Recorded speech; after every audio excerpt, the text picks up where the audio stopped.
पर मिस्टर अजय दत्ता, जो कि हमें रैनसम वायरस से बारे में बताएंगे। अजय जी, आपका स्वागत है। नमस्कार। जैसा कि अमन जी आप देख रहे होंगे कि आजकल एक रैनसमवेयर का जो वायरस चल रहा है उससे फिरौती मांगी जा रही है आम लोगों को परेशान किया जा रहा है, जिससे कि उनको देश को भी नुकसान है और आम बंदे को भी नुकसान हो रहा है। जिससे ये एक ऐसा वायरस है जो कि आपके कंप्यूटर में जाकर आपकी जितनी भी फाइलें हैं सभी को इनक्रिप्टेड कर देता है, जिससे कि आप कोई भी फाइल को यूज नहीं कर सकते। जैसे कि आपकी कोई भी वर्ड फाइल है, पीडीएफ फाइल है, कोई वीडियो फाइल है, ये सभी फाइल को इनक्रिप्टेड फॉर्म में कन्वर्ट कर देता है, जिससे उसकी एक्सटेंशन जो है वो WCRY के नाम से हो जाती है और आपकी जितनी फाइलें हैं आप उस किसी भी फाइल को किसी भी तरह से नहीं खोल सकते। अच्छा, आप हमें ये बताइए कि ये कंप्यूटर में एंट्री कैसे करते हैं?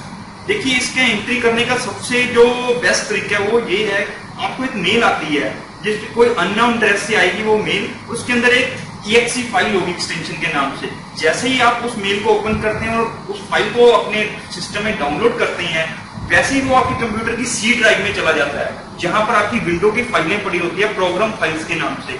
और वहां पर जाकर वो कुछ ही मिली सेकेंड में, उसको तो टाइम भी नहीं लगता, और कुछ ही समय में वो आपकी जितनी भी कंप्यूटर की फाइलें हैं, इतना फास्ट वायरस है, वो आपकी सभी फाइलों को इंक्रिप्टेड कर देता है।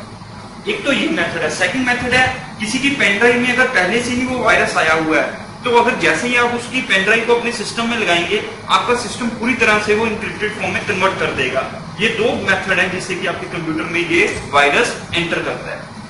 और हमें कैसे पता चलेगा कि हमारे कंप्यूटर में वायरस आ चुका है? देखिए, जैसे ही आपको कोई मेल आई और आपने वो EXE अपने कंप्यूटर में जस्ट क्लिक किया और आपके कंप्यूटर में स्टोर हो गई, उसके बाद तुरंत आपकी एक मिली सेकेंड में आपकी जितनी फाइलें हैं वो सारी इंक्रिप्टेड होने के बाद आपको एक मैसेज आ जाएगा रेड कलर से। वो भी मैं आपको एक स्क्रीन दिखाऊंगा जिससे वो शो करने लग पड़ेगा, your computer under the WannaCry ransom malicious virus. तो ये जो वायरस है ये आपके कंप्यूटर में एक स्क्रीन पॉपअप से शो होना शुरू हो जाएगा, जिससे आपको पता लग जाएगा आपकी फाइलों में वायरस आ गया। सेकंड, आपकी कोई भी फाइल जो है वो ओपन नहीं होगी इसके बाद। तो ये दो मेथड है जिससे आपको पता लगता है कि आपके कंप्यूटर में रैनसमवेयर वायरस आ गया। ये मेन कौन सी फाइलों को प्रभावित कर सकता है? देखिए, इससे जो मेन फाइल्स होती हैं वो है आपकी PDF फाइल, डॉक फाइल, आपकी वीडियो फाइल, PPT, जितनी भी आपकी वर्ल्ड की मोस्ट माइक्रोसॉफ्ट ऑफिस की फाइल है वो सभी इससे इंक्रिप्टेड हो जाती हैं। आप कोई भी फाइल अपनी ओपन नहीं कर सकते इससे। जो एक नाम है, ये एक रैनसमवेयर, रैनसम का मतलब होता है फिरौती मांगना। हिंदी का में अगर हम बात करें तो ये एक तरह से फिरौती मांगने वाला सॉफ्टवेयर है, जिससे कि आपको एक फिरौती मांगी जाती है इसके बदले में कि आप हमें इतने पैसे दीजिए, हम आपका कंप्यूटर सही कर देंगे। तो इस तरह से एक वायरस है जो आपकी फाइलों को प्रभावित करता है। अच्छा, थोड़े दिन पहले हमने सुना है कि ये काफी देशों पे हमला करा है इसने, तो कौन से देश पे हमला हुआ है इसका? देखिए, इससे कुल मिलाकर अभी तक जो आ रहा है सामने, 150 कंट्रियों में इस वायरस ने अपना प्रभाव डाला है। मोस्टली ये सबसे पहले ब्रिटेन में आया, उसका जर्मन का जितना भी रेलवे नेटवर्क है उसको इसने प्रभावित किया, रूस को इसने इफेक्ट किया। इस तरह से कुल मिलाकर इसने काफी कंट्रियों को नुकसान पहुंचाया। भारत में भी इसकी एंट्री हुई है। भारत में कहा? देखिए, भारत की इसकी गुजरात के जामनगर में हुई है। उसके बाद बात करें हम, बंगाल का इलेक्ट्रिसिटी डिपार्टमेंट है, उसके बाद आंध्र प्रदेश के पुलिस डिपार्टमेंट है, 80 पुलिस डिपार्टमेंट के जो पुलिस स्टेशन है वहां पर इसने अपना प्रभाव डाला है। बिहार में भी इसका कुछ प्रभाव देखने को आया है।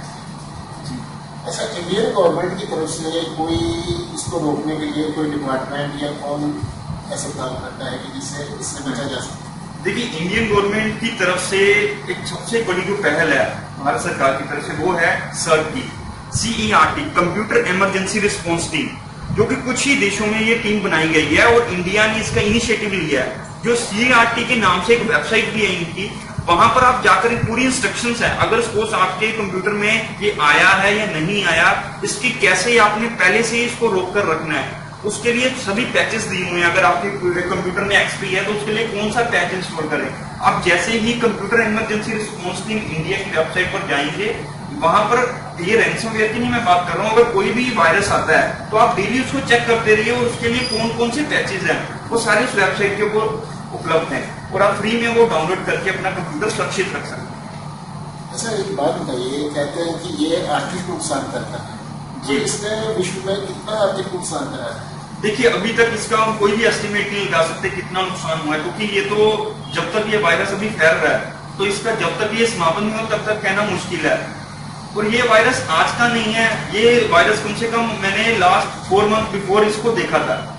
एक पंजाब यूनिवर्सिटी में मैंने देखा था, एक रिसर्च स्कॉलर के कंप्यूटर में ये वायरस आया, जिससे कि वो एक स्पेसिफिक एक पर्सन के कंप्यूटर पे था, जिससे कि वो फ्रोती मांग रहा था 300 जैसे बिटकॉइंस की फ्रोती। बट अभी जो टारगेट है वो एक सिंगल पर्सन से फ्रोती मांगने का कम है, वो पूरे देश को नुकसान पहुंचाने का ज्यादा है, जिससे कि किसी देश की पूरी इकोनॉमी जो है वो डैमेज हो जाए। ये इसलिए कंट्री दूसरी कंट्री में भी इसका ज्यादा प्रभाव डाल रही है। जिन्होंने ये वायरस बनाया है हैकर्स ने, उनका पीछे उद्देश्य क्या, आर्थिक नुकसान में जाने का कुछ और भी उद्देश्य? देखिए, पहले तो ये जो वायरस होते हैं इसका जो सबसे पहला जो तो यही रहता है, इनका मोटिव ये होता है कि किसी से पैसे करना, फिरौती मांगना। आपके कंप्यूटर से जितनी भी फाइलें वो सभी इंक्रिप्टेड हो गई। अब उसको डिक्रिप्ट करने के लिए जैसे 300 बिटकॉइंस के भी डिमांड कर रहे हैं। तो अगर दूसरी तरफ देखा जाए, ये तो था कि जो सिंगल हैकर गेम चला रहे हैं, दूसरी तरफ हम कहते हैं कंट्रीज, जैसे कई लोग बोल रहे हैं कि नॉर्थ कोरिया ने ये जो वायरस का प्रभाव डाला है, तो ऐसा भी पॉसिबल है कि कुछ कंट्री जो है दूसरी कंट्री के ऊपर अटैक कर रही है ताकि उसकी इकोनॉमी को डैमेज किया जाए। जी। अच्छा, ये फ्रॉती लेते कैसे? देखिए, इसको लेने का जो एक सबसे बढ़िया तरीका आजकल चल रहा है वो है बिटकॉइंस। बिटकॉइंस के नाम से 300 बिटकॉइंस मांगे जाते हैं, जिसकी अगर बात करें इंडिया में है 3 करोड़ के लगभग वैल्यू। तो इतनी अमाउंट जो है ये ऑनलाइन मांगी जाती है। जी, बिटकॉइन चीज क्या है?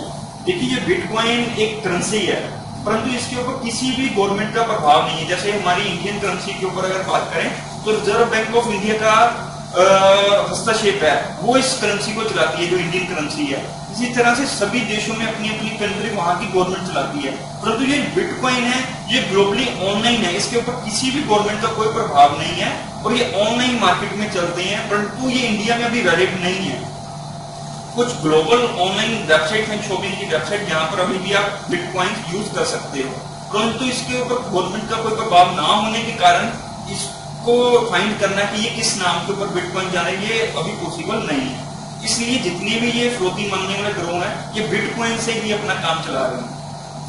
धन्यवाद अजय जी। धन्यवाद। हमारे दर्शकों की तरफ से और इंडियन सेंटर की तरफ से आपका बहुत बहुत धन्यवाद।